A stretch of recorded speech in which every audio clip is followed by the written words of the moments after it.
Going on, dudes and dudettes? So yes, I promise this video will get a lot better about the Chargers news, but yes, sadly we have to start off with them losing at home to Washington 10-27. It just was a bad outing for our guys. Keenan Allen did make history though. He's the quickest to 1,000 receptions in only 159 career games. I think he did it by like 8 games. It's pretty insane.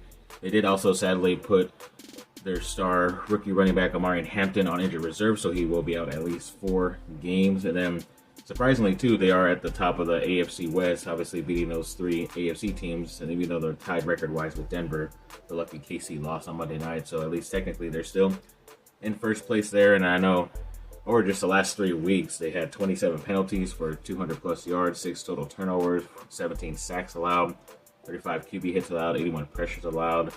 And yeah, there are 1 and 2 during that stretch, so obviously changes needed to be made, but sadly they only did it on the defensive side, but it's still a positive thing in my opinion. They traded for Odafe Oweh, an outside linebacker / edge from the Baltimore Ravens, and it looks like they traded away safety Alohi Gilman, which I had a love and hate relationship with, not only because he's from Notre Dame, but just because he was going down in play. But Chargers also got a 2027 7th round pick, and they sent away a 2026 5th round pick, so not too bad. But this is a pretty interesting guy to have because he is going into his final year of his rookie deal. So maybe they'll have to try to sign him to a long-term deal at the end. Hopefully he does end up earning it.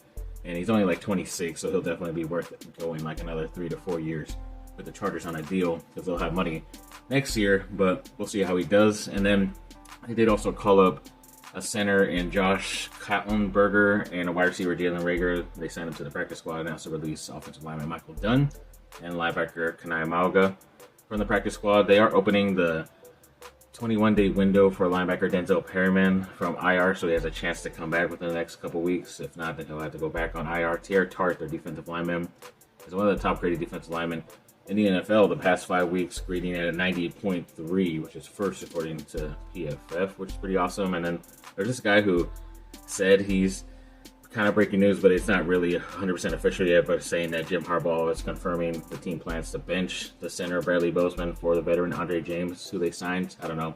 We'll see if that ends up happening, but they also went through like over the last, just with Joe Ortiz, the new GM, over the last 2 years, he's made 7 trades. In the previous 11 years with those guys helming the team, they only made 8 total trades, which is pretty insane. And yes, the Anaheim Ducks announced their 2025-2026 season opening roster. A lot of young guys, a lot of young talent, and we'll see how they do. New season, so got all these young prospects, see what they could do finally, and hopefully make the playoffs at least this season.